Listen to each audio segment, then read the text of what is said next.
এই পৃথিবীতে যদি ভালো থাকতে চাও তাহলে এই 6টি কথা অবশ্যই মেনে চলো, কারণ এটা শুধু তোমার এবং আমার ক্ষেত্রে নয়, এটা এই পৃথিবীর সকল মানুষের ক্ষেত্রে গুরুত্বপূর্ণ, এই পৃথিবীর সকল মানুষের জন্য গুরুত্বপূর্ণ। নাম্বার 1, টাকা ইনকাম করতে শিখো। নাম্বার 2, অতিরিক্ত মায়া ত্যাগ করতে শিখো। নাম্বার 3, আশা ছেড়ে দাও। নাম্বার 4, নিজেকে ভালোবাসতে শিখো। নাম্বার 5, চিন্তা করা বন্ধ করো। যতটা পারো, যতটা সম্ভব নিজেকে হাসি খুশি রাখার চেষ্টা করো। মনে রেখো, নিজেকে ভালো রাখার দায়িত্বটা শুধুমাত্র নিজেকে নিতে হবে।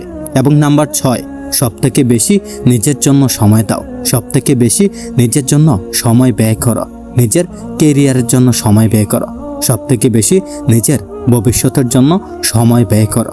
মনে রেখো, শেষে তোমাকে এটাই জিজ্ঞাসা করা হবে যে তুমি কি করো, তোমার ইনকাম কত, সেটা হোক মেয়ের বাবা অথবা তোমার আত্মীয় স্বজন। যদি অতীত নিয়ে কখনো আফসোস হয়, তাহলে যতটুকু সময় বাকি আছে সেইটুকু সময়তে নিজেকে ত্রুটিমুক্ত রাখার চেষ্টা করো, নিজেকে সত্য রাখার চেষ্টা করো।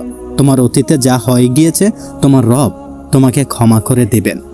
এই পৃথিবীতে অন্যের থেকে বেশি আশা করো না। না, এই পৃথিবীতে অন্যের থেকে বেশি আশা রেখো না। মনে রেখো, মানুষ দুটি সময় তোমার পাশে আসে, দুটি সময় তোমার সাথে সাক্ষাৎ করতে আসে। নাম্বার 1, যখন তুমি সাফল্য অর্জন করবে ওরা তোমাকে শুভেচ্ছা জানাতে আসবে। আর নাম্বার 2, যখন তুমি ব্যর্থ হবে ওরা তোমার সমালোচনা করতে আসবে। দক্ষতা তৈরি হয় অভিজ্ঞতা থেকে, আর অভিজ্ঞতা আসে ব্যর্থতা থেকে। তাই ব্যর্থতা কোনো খারাপ জিনিস নয়, এটা সাফল্যের প্রথম ধাপ। মনে রেখো, এই পৃথিবীর সফল ব্যক্তির সূচনা অধ্যায় কিন্তু কোনো না কোনো ব্যর্থতা লেখা থাকে। হ্যাঁ, কোনো না কোনো ব্যর্থতা। এই পৃথিবীতে সবথেকে বেশি কানেকশন বিল্ড করা উচিত উপরওয়ালার সাথে। যদি তোমার বিশ্বাসটা উপরওয়ালার প্রতি থাকে তাহলে তৃতীয় কোনো কিছুরই প্রয়োজন নেই। না, রবের দেওয়া এই পৃথিবীতে সবথেকে বড় উপহার কি জানো? তোমার বাবা মা। হ্যাঁ, তোমার বাবা মা। মাকে খুশি রাখার চেষ্টা করো, কারণ মা খুশি থাকলে হয়তোবা রব তোমার উপরে রাজি হয়ে যাবেন। বাবাকে খুশি রাখার চেষ্টা করো, কারণ বাবা খুশি থাকলে হয়তোবা রব রাজি হয়ে যেতে পারেন। মনে রেখো, বাবা নামের গাছের ছায়াটা যার উপরে নেই সেই জানে রোদের তাপ কতটা প্রখর।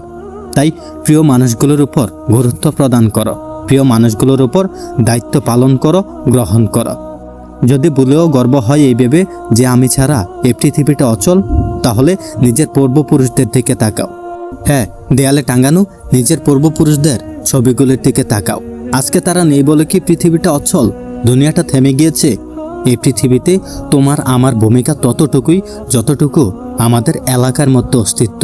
তবে তুমি তোমার জীবনকে যদি পরিবর্তন করতে পারো, জীবনের উদ্দেশ্যগুলিকে যদি পরিবর্তন করতে পারো, তাহলে নিঃসন্দেহে মানুষ তোমাকে মনে রাখবে।